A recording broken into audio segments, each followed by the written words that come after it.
Bem, aí a Angelina, então, me lançou um desafio para falar de aspectos genéticos na Covid-19, na genética do hospedeiro. Eu disse, mas Angelina, os geneticistas são vocês, eu sou infecto, eu sou virologista, então como é que eu vou falar para um grupo de geneticistas, né, e de estudantes interessados em genética? E aí eu digo, bom, vamos lá, eu vou falar com o olhar do infectologista, eu sou virologista também de formação, tenho mestrado e doutorado em virologia médica, e especialmente com vírus respiratórios. Eu fiz o meu doutorado, meu mestrado e doutorado com o vírus influenza. Então, a gente já tem uma certa intimidade com vírus respiratórios de um modo geral, e a gente sempre falava em aulas, em diversas situações de doenças emergentes, sobre os coronavírus de um modo geral. Então, não houve uma grande surpresa do SARS-CoV-2 ter se tornado um vírus pandêmico, mas claro que a proporção dessa pandemia tem surpreendido todo mundo. Então, antes de entrar no que se tem, o que na falta de certeza, né, sobre tantas coisas de genética do hospedeiro, eu queria só relembrar algumas coisas em relação a próprio vírus e a doença em si. Então, nunca se viu um avanço de conhecimento em 9 meses de história de uma doença. Tanta informação aqui está escondido, mas hoje, se você procura no PubMed Covid-19, tem 60 mil artigos lá disponíveis. Então, não é simples você peneirar tanta informação e ver o que é mais relevante, de fato, para o que a gente está vivendo hoje. Então, foi um crescimento fenomenal nesse período. Os números todo mundo conhece, a mídia está nos atualizando todos os dias, né? Não precisa nem entrar nos sites oficiais, mas todos os números da Covid-19 fazem suplantar, assim, de longe, a questão, a comparação com a primeira pandemia do século XXI, que foi a pandemia pelo H1N1. Então, a gente tem muito mais óbito, quase 1 milhão de óbitos e mais de 32 milhões de casos confirmados, e que a gente sabe que é subnotificado por falta de testagem na maioria dos países, testagem em ampla escala. E esses casos, então, só estão se acumulando, né? Infelizmente, a curva do Brasil é assim, nós não tivemos uma primeira onda, né? Isso também por questões territoriais, por diferenças nas diferentes regiões. Nós, por exemplo, aqui no norte, no Pará, tivemos uma onda muito importante em abril e maio, e foi tão importante que a gente praticamente, na minha opinião, esgotou parte dos suscetíveis e, portanto, a gente provavelmente não viverá uma segunda onda, como algumas regiões, alguns estados poderão experimentar. Então, a gente já viveu mais intenso, infelizmente, com prejuízo muito grande, ninguém pode se orgulhar disso, e que, portanto, a gente está num período em que o SARS-CoV vai circular, talvez aumente um pouquinho mais quando as chuvas chegarem aqui na nossa região. Mas a Europa, especificamente, ela tem vivido, né, uma segunda onda importante, principalmente na Espanha e algumas regiões da França e também no Reino Unido. E isso com o início, né, com a mudança climática e o pós-férias, onde liberou muita coisa nas praias daquela região, da Europa. Mas essa segunda onda que se apresenta na Europa vem com algumas diferenças em relação à primeira. Primeiro, ou principalmente, o aumento do número de casos em diversos países não se acompanha de um aumento expressivo do número de óbitos. Por quê? Bom, primeiro que aprendemos bastante nesses últimos meses, né? Nós aprendemos que a gente consegue salvar muita vida fazendo corticoide e fazendo uma anticoagulação adequada, de forma muito individualizada, não há receita de bolo, né? Outros fatores, então, as equipes estão melhores, nós temos mais leitos, temos evidência, então, de que corticoide faz diferença nos casos graves, e outra coisa que se discute é o hábito de uso de máscara. Existem estudos mostrando que quando a gente utiliza máscara e se expõe e se infecta, a tendência é ter um quadro clínico mais leve, porque a infecção foi por uma carga viral menor. né? Então, são vários os fatores que fazem com que essas curvas na segunda onda, né, de casos e óbitos sejam diferentes do que foi vivido na primeira onda em vários países europeus.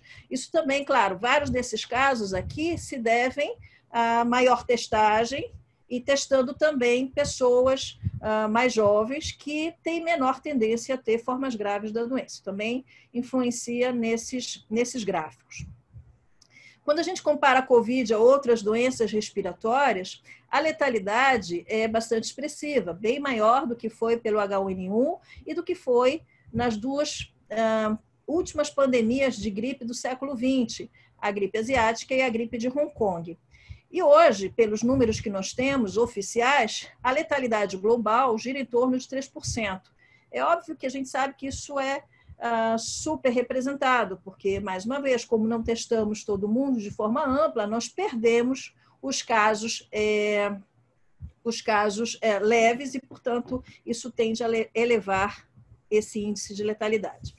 Bom, o causador da Covid todo mundo conhece, o novo coronavírus, que não circulava na população humana e que rapidamente foi decifrado os seus 30 kb de genoma, né?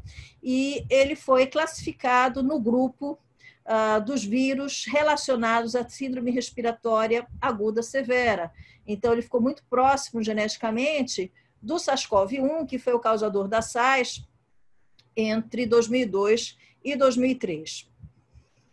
Antes do surgimento do SARS-CoV-2, nós já conhecíamos 6 coronavírus, todos vindos de animais silvestres, né? É o hospedeiro natural dos coronavírus, a maioria vindo de morcegos, outros de roedores, em geral passando por um hospedeiro intermediário até se adaptar e transpor a barreira de espécie, atingindo e se fixando em humanos. SARS-CoV-1 e MERS-CoV não são vírus adaptados à espécie humana. SARS-CoV-1 desapareceu, mas continua aí no hospedeiro silvestre, em morcegos, e o MERS-CoV, de vez em quando, transpondo barreira, sendo transmitido de dromedários para humanos. Mas é importante aqui ressaltar os 4 coronavírus já conhecidos, causadores de resfriado comum, ou que a gente chama de coronavírus sazonais. Eles circulam em ondas, né, epidêmicas, na verdade, em países temperados, e eles são importantes causadores de doença infecciosa, de doença respiratória aguda. Eu coloquei em vermelho aqui 2 dos coronavírus sazonais que são do mesmo gênero do SARS-CoV-2, que são beta-coronavírus. Isso é importante para a gente entender a noção de que algumas pessoas com infecção prévia por esses coronavírus, especialmente esses beta-coronavírus, possam ter uma imunidade cruzada e, portanto, terem certa proteção contra o SARS-CoV-2. Bem, os coronavírus são vírus grandes, né, para a gente, em virologia, para se ter uma ideia, ele é 3 vezes maior do ponto de vista do genoma que o HIV e 2 vezes maior que o vírus influenza. Como é um vírus que é bem menos estudado, agora não, né? Tem muita gente estudando, mas antes, bem menos estudado que o HIV, que o vírus influenza, essa complexidade de tantas proteínas, vejam, ele tem 4 proteínas estruturais e 16 proteínas não estruturais, então toda a questão da função dessas proteínas e a relação delas com a célula hospedeira ainda não está bem elucidada. Mas na estrutura do vírus, o que a gente chama mais atenção, porque a gente vai falar hoje, é a proteína de superfície, a proteína que se liga ao receptor celular, que é a spike, ou proteína S, e que a gente vai esmiuçar um pouquinho a sua função e as suas características do gene codificador da spike, né? Então, aqui são as 16 proteínas não estruturais, a gente conhece várias das funções, mas está longe de saber tudo, a relação dessas proteínas no ciclo viral intracelular e a relação com a célula hospedeira. Antes do surgimento do SARS-CoV-2, nós já conhecíamos bem o mecanismo de entrada do MERS-CoV e do SARS-CoV-1 e os seus receptores, né? Os receptores que eles utilizam para entrar na célula. Todos os 2 vírus entram de 2 formas, pela fusão simples do envelope viral com a membrana celular, mas também através da endocitose. e são receptores diferentes. O SARS-CoV-1 utiliza o ACE2, né, que é a enzima convertora de angiotensina, tanto para a entrada através da fusão com a membrana celular, como para a endocitose. Intervém o ACE2 como receptor. E é a proteína de superfície, ou a spike, que se fixa nesse receptor. Porém, para que essa fixação acabe com uma efetividade, né, na entrada do vírus na célula, é necessário a intervenção de uma protease de superfície celular que deve clivar a espícula para que ela possa expor o seu peptídeo de fusão e esse sim penetrar na membrana celular. Então, para que o vírus seja infeccioso, efetivamente, é necessário a intervenção de uma protease e a que atua de uma forma genérica para os coronavírus é a serinoprotease transmembranar de tipo 2. Bem, muito rapidamente, ainda em fevereiro, foi demonstrado que o SARS-CoV-2 utiliza o mesmo receptor que o SARS-CoV-1 utiliza, né, o ACE2. E o ACE2 está encontrado numa variedade enorme de células e tecidos, então, em abundância nos pulmões, no coração, rins, intestino, endotélio vascular e muitos outros órgãos e tecidos. Então, ele está distribuído de forma bastante ampla no organismo humano. Muito rapidamente também, ainda em fevereiro, se demonstrou que a spike do SARS-CoV-1 é muito semelhante à spike do SARS-CoV-2 em vários resíduos aminoácidos estratégicos na relação da fixação da spike com o receptor celular. Então, muito cedo se propôs que não só o SARS-CoV-2 utiliza o mesmo receptor, como também haveria uma imunidade cruzada, né? Anticorpos dirigidos para o SARS-CoV-1 conseguem neutralizar o SARS-CoV-2, dada a semelhança nos epítopos, nos sítios antigênicos da spike. Bem, aqui houve uma... Eu acho que esconde um pouquinho o que eu gostaria de mostrar, mas a novidade em relação à spike, essa estrutura tridimensional da spike, é que para o SARS-CoV-2, essa proteína S, ela adquiriu um sítio multibásico no ponto de clivagem pela protease celular. Isso rapidamente suscitou a ideia de que foi essa aquisição de um sítio multibásico, que é único para o SARS-CoV-2 comparado com outros coronavírus, seria responsável pela adaptação do vírus à espécie humana. Então, por ter havido a transposição de barreira de espécie, e também pela patogenicidade que a gente vê do SARS-CoV-2 e na doença COVID, né? Bem, então, a aquisição desse sítio multibásico trouxe uma particularidade ao SARS-CoV-2, que foi a suscetibilidade de clivagem desse vírus pela furina, outra protease celular, uma protease ubiquitária muito mais difundida, né, em diversos tecidos, em diversas células, o que daria, então, um poder de difusão do vírus em diversos órgãos e tecidos muito maior do que outros coronavírus. Então, essa aquisição de sítio multibásico faz com que a proteína S do SARS-CoV-2 seja clivada, portanto, seja amadurecida ou capaz de infectar célula tanto pela serinoprotease como pela furina, né? Bom, outra questão importante que vem sendo acompanhada de perto, né, por muitos grupos, é a variabilidade do genoma do SARS-CoV-2. Então, existem algumas regiões que já começam a acumular mutações e com consequentes substituições aminoácidas nas proteínas correspondentes, mas que ainda não trouxe efetivamente nenhuma mudança em termos de infectividade, em termos de transmissibilidade e patogenicidade. Nós não temos comprovação de cepas mais patogênicas que outras. Bem, Do ponto de vista epidemiológico, todo mundo sabe que existem populações muito mais vulneráveis. Os que têm comorbidade, as pessoas com idade mais avançada, então o risco de doença grave e morrer por Covid é bem maior nos acima de 70, 80 anos, e os homens são bem mais suscetíveis a uma doença severa e consequente risco de morte do que as mulheres.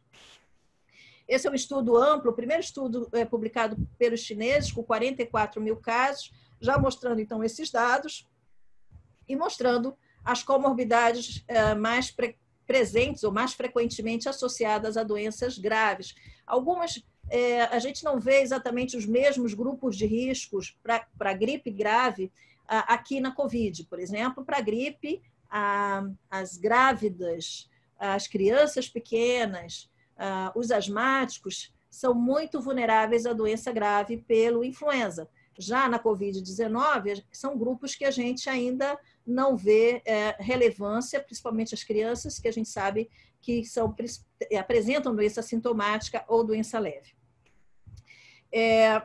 Então, os grupos de risco para a doença grave são principalmente os cardiopatas, os diabéticos, os renais crônicos, né, que foi uma população que tem sofrido bastante com doença grave, indivíduos com câncer e a obesidade, que representa um quantitativo muito grande de pessoas graves e que evoluíram a óbito.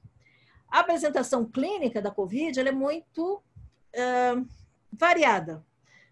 A boa parte das pessoas não apresentam a forma clássica de febre, tosse seca e fadiga importante. Tem gente que não apresenta febre, tem gente que não tem tosse, tem gente que não tem sintomas respiratórios evidentes, que tem mais um quadro abdominal de vômito e diarreia, enfim. O que define isso aí para cada indivíduo a gente ainda não sabe. A OMS ela classifica as formas, né, as formas da Covid-19 em leve, moderada, severa e crítica, principalmente em relação aos sintomas respiratórios.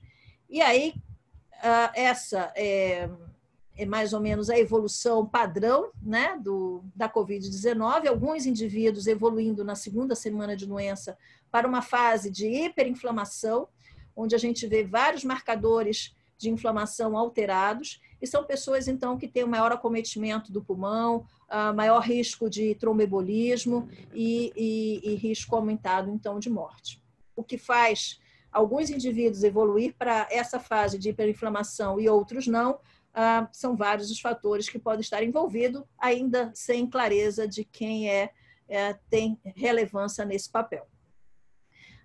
Em relação às crianças, como eu já disse, a maioria apresenta infecção assintomática, a imensa maioria.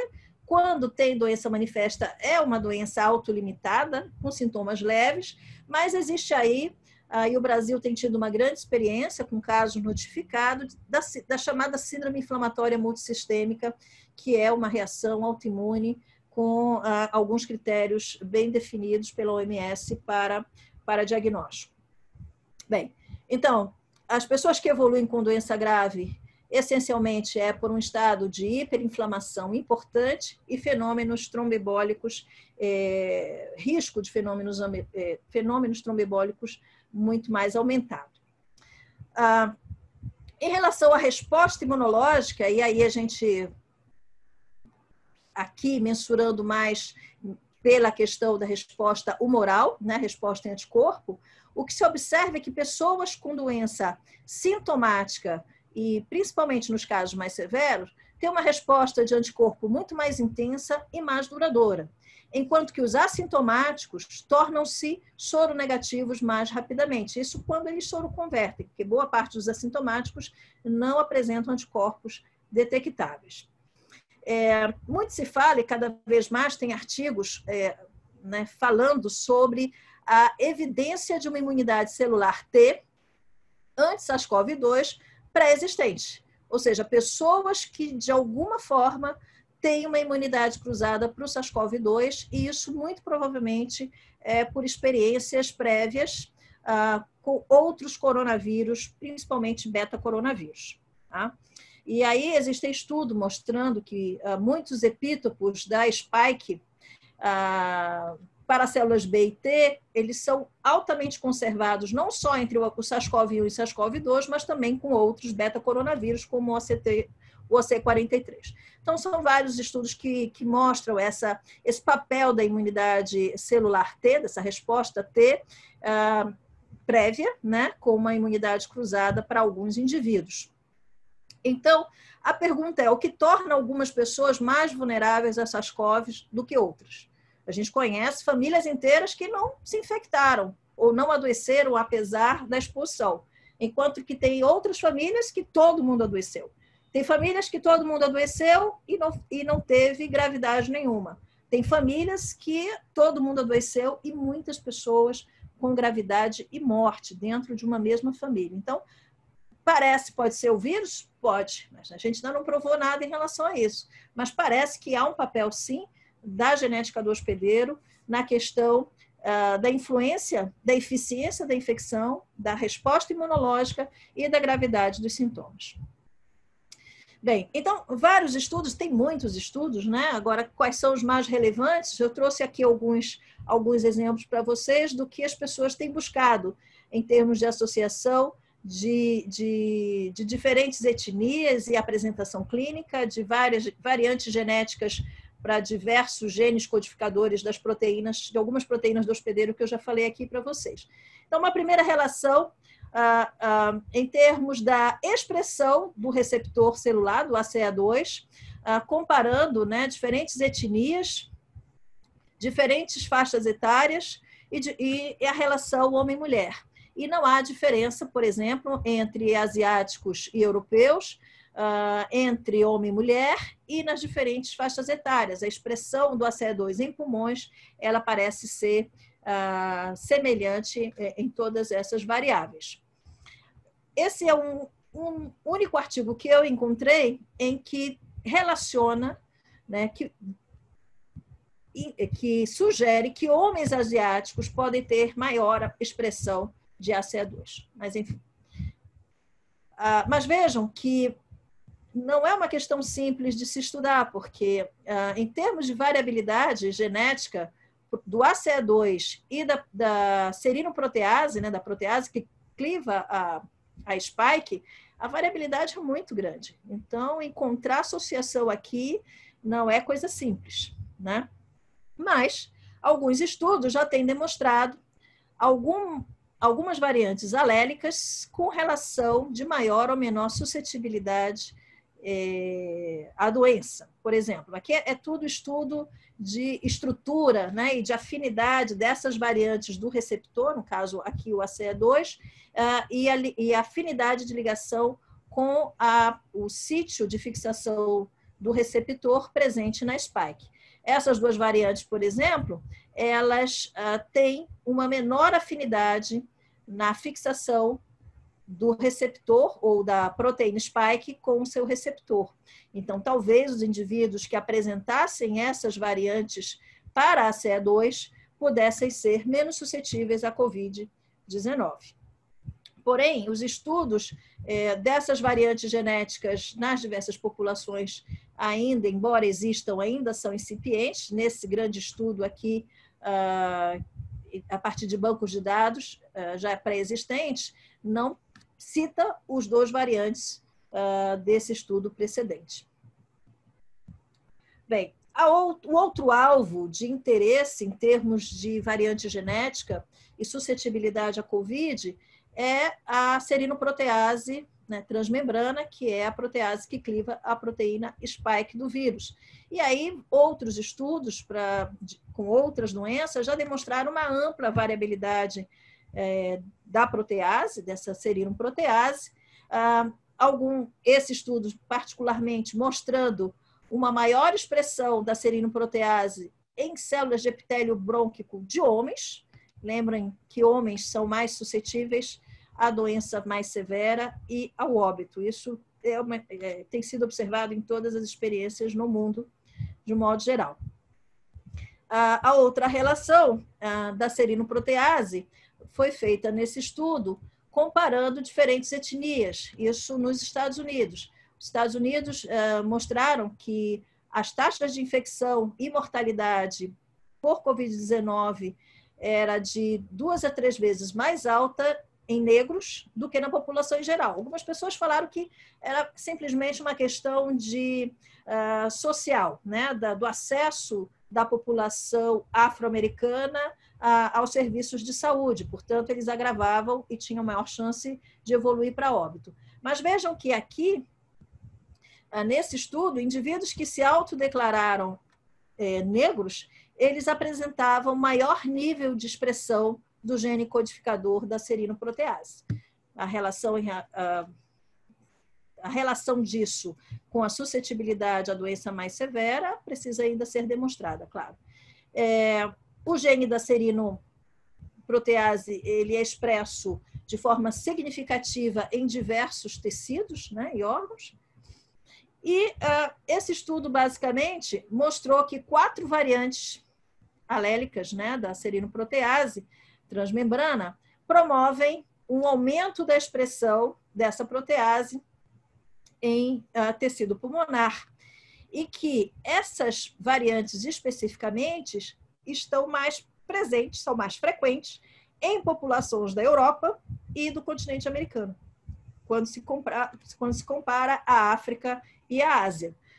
Isso tem uma relação importante com o que a gente vê em termos de letalidade no continente americano e no continente europeu. É claro que a gente não pode comparar com a África, que não tem níveis de notificação tão eficazes como o continente americano e o continente europeu. Mas, enfim, essa observação está colocada e parece ter algum sentido.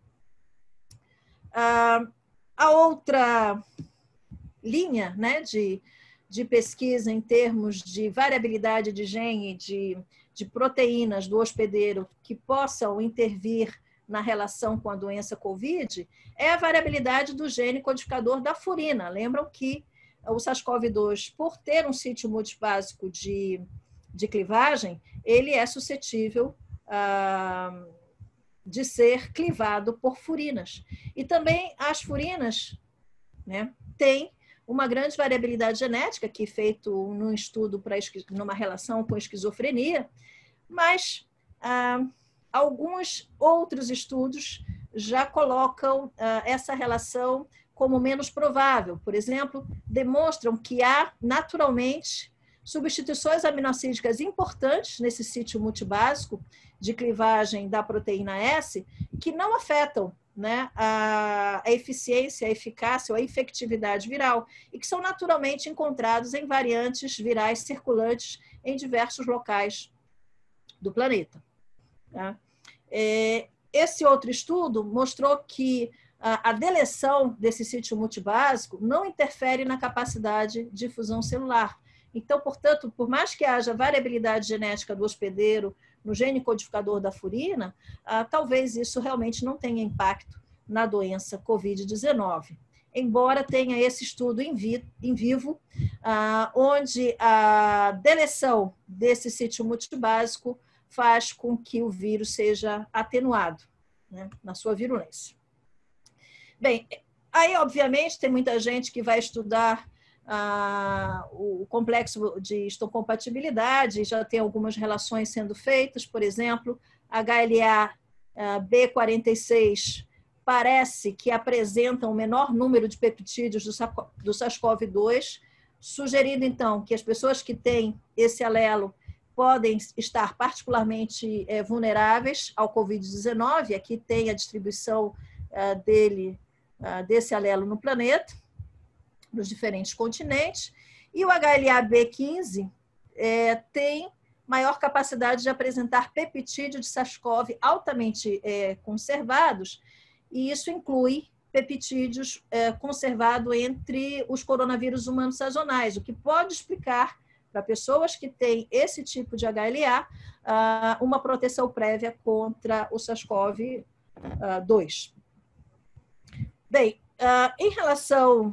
Todo mundo ouviu na mídia, vocês obviamente devem conhecer melhor esse artigo do que eu, foi a relação, primeiro feito através de um estudo Genome-Wide, que comparou, né, o genoma de quase 2.000 pessoas com Covid severa e retirou 2 regiões, no cromosoma 3 e no cromosoma 9, relacionados a vários genes, e aqui no cromosoma 9 ao grupo, né, ABO, inferindo que as pessoas com tipo sanguíneo A tinham um risco aumentado de doença grave e o tipo O com risco menor. Eu confesso para vocês que quando vi esse resultado já fiquei meio com o pé atrás, porque já estavam correndo os casos em nossos indígenas, e a gente sabe, com genética de população, que os indígenas, populações fechadas, têm o tipo O predominante. E eles estavam adoecendo, estão adoecendo e evoluindo a óbito. Então, começam a surgir muitos outros estudos, né, tentando relacionar o ABO com gravidade de doença, alguns associando com suscetibilidade, outros mostrando que não há associação com severidade, e finalmente saiu esse outro artigo, agora em agosto de 2020, comparando populações da Ásia com população em hospitais dos Estados Unidos, mostrando que definitivamente, segundo a análise que eles fizeram, não havia, aqui está escondida a coluna, mas não havia relação do polimorfismo, né, do grupo sanguíneo ABO e a letalidade da Covid-19. Então, essa é uma questão que parece ser apenas observação de retratos de grupos populacionais. Bem, mas eu não tenho dúvida de que a genética do hospedeiro tem um importante papel nisso tudo. Aqui eu trouxe 2 exemplos, e isso a gente vê muito na prática. Famílias inteiras que não se infectaram, famílias inteiras que se infectaram e evoluíram muito bem, e famílias inteiras como essa aqui, mãe e 3 filhos, que se infectaram, tiveram doença grave e evoluíram a óbito. Então, parece para haver uma predisposição genética nesse contexto multifatorial aí para a doença grave da Covid-19. Eu, por exemplo, aqui na minha família, eu atendi muitos pacientes com Covid-19, muitos mesmo, me expus, não era das mais disciplinadas em termos de EPIs, muitas vezes me expus de forma sem muita proteção, e ainda não tive Covid-19, assim como ninguém da minha família. Como experiência pessoal, minha filha, em fevereiro, teve infecção comprovada por um coronavírus sazonal, que é o OC43, que é um beta-coronavírus, e ela transmitiu para todos nós. Se temos o HLA realmente relacionado a isso, né, a apresentar peptídeos conservado entre os coronavírus, eu não sei, eu não conheço essa minha característica genética. Mas, enfim, é uma tarefa árdua, né, que os grupos de genética têm pela frente. A gente já tentou muitos pesquisadores já tentaram essa relação na influenza, em termos de suscetibilidade à gripe aviária, por expressão do receptor específico para vírus influenza aviário, sem conseguir demonstrar muita coisa. Mas é claro que é multifatorial, são envolvendo o vírus e envolvendo o hospedeiro, envolvendo as comorbidades que vão, né, diabetes, doença cardiovascular, vão interferir na expressão do receptor também, e aí certamente nós não teremos uma explicação única, mas é uma via tentadora de pesquisa, né, para explicar a doença severa e o risco de óbito por Covid-19. Eu acho que era isso, Angelina. Não sei se atingiu o objetivo, se era isso que tu esperavas. A gente, obviamente, vários desses agentes, desses elementos celulares envolvidos no ciclo do SARS-CoV-2 também são alvo hoje de terapia, né, para inibir a serinoprotease, para inibir o ACE2, e vamos ver o que vem pela frente. Obrigada, Angelina. Eu que agradeço, Rita. Excelente. Eu já estou aqui de máscara, porque daqui a pouco o Judásio vai ficar aqui perto de mim, né? Então a gente está aqui com todos os cuidados, né, devidos. Eu acho que a palestra da Rita tem algumas perguntas aqui, Rita, mas eu acho que casa muito, assim, acho que resume todo o nosso simpósio, né? Que é exatamente essa questão. A gente começou com a importância da genômica na vida humana, né? Do quanto que a medicina, a gente ainda, assim, já tem algumas aplicações da medicina personalizada, né? Mas o quanto que esse conhecimento avançou de uma maneira extraordinária, né? E a gente vê essas aplicações hoje de nível bem prático mesmo, né? Então, essa epidemia realmente, essa pandemia, na verdade, mostrou isso, né? O quanto que esse conjunto enorme de conhecimento rápido acelera, né, a informação, e o quanto que isso a gente coloca em nível prático, né? Assim, todas aquelas demoras de ensaios clínicos, de medicações, vacina, etc. Então, realmente é extraordinário nesse sentido científico, né, de quanto que isso avançou. E a gente não teria condições de fazer nada disso se a gente não já tivesse bastante conhecimento, né, e principalmente aí de genômica, né, não só do hospedeiro, mas do vírus em questão, né, e tentando trazer uma medicina personalizada, como você bem colocou, né, tem respostas bastante diferenciadas, e todos os temas que a gente passou hoje durante o simpósio, de certa forma, todos se interligam, né, mostrando exatamente as diferentes facetas. Mas, Rita, tem algumas perguntas aqui do público, né? Tem aqui uma pergunta sobre uma síndrome de reatividade cruzada, que em vez de combater, acaba facilitando a infecção. Ocorreu em casos como este, em que pessoas infectadas pelo SARS-CoV e posteriormente pelo SARS-CoV-2, por que acontece essa síndrome?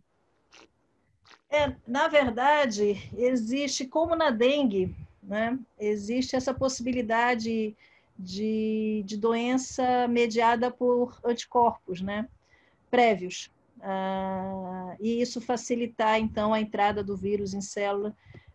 Outro dia tive numa discussão, então seria o mesmo mecanismo que a gente observa na dengue grave. Então, infecção prévia para algumas pessoas, a pré-existência de anticorpos, né, contra um tipo de vírus poderia facilitar a infecção e a gravidade numa segunda infecção por um vírus, por um coronavírus diferente. Existe essa possibilidade, mas não é uma coisa assim tão clara e tão fácil de explicar. Tem outra pessoa que pergunta assim, é possível que os assintomáticos, pelo que ela está na dúvida, se os assintomáticos, ao se expor ao SARS, podem desenvolver anticorpos, mas com baixo nível, a ponto de que no exame sorológico se apresente como negativo para anticorpos contra esse coronavírus? Ela está perguntando se ela está correta o raciocínio dela. É isso que se observa na prática. Agora, se essa pessoa... bom, o fato do anticorpo cair, do IgG cair, não significa que a pessoa perdeu a imunidade, porque ainda tem a imunidade celular de células T. Mas a gente não sabe ainda se os assintomáticos, sem soroconversão, eles estarão suscetíveis a uma nova infecção mais rapidamente do que as pessoas que fizeram uma infecção mais sintomática, mais severa, com uma resposta imunológica mais importante. Isso a gente ainda não pode dizer, a gente ainda não sabe também o intervalo de tempo que vai haver reinfecção, essa é a grande questão hoje. Por exemplo, tem um médico que a gente acompanha, que a gente, com suposta reinfecção, a primeira infecção dele foi assintomática e ele não soroconverteu. E aí a segunda, sim, sintomática, soroconverteu, do jeito que a gente normalmente vê na doença manifesta.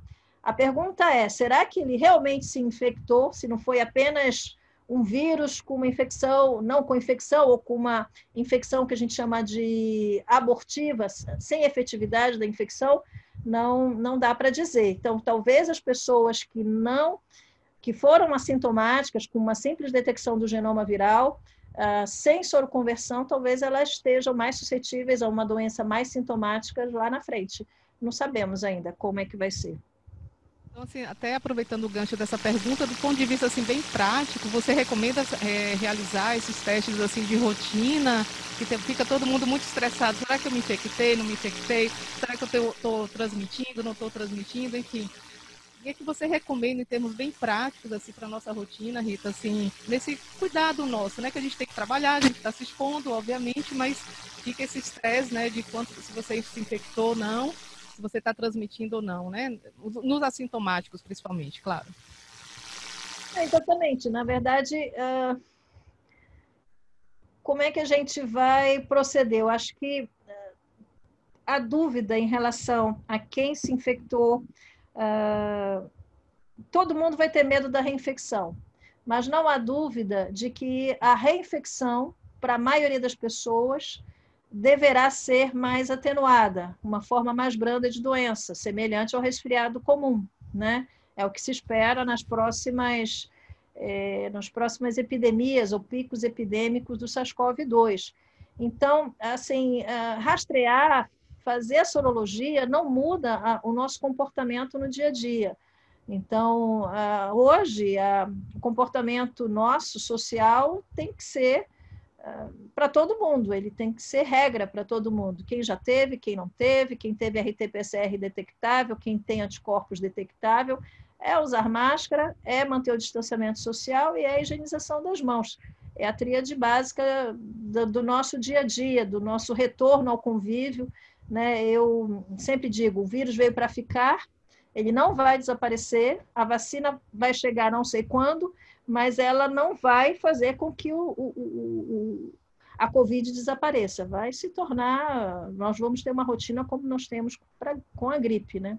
Então, eu não vejo por que uma procura desenfreada pelos testes, porque não vai mudar, não deve mudar as nossas atitudes no dia a dia nessa fase ainda de pandemia declarada.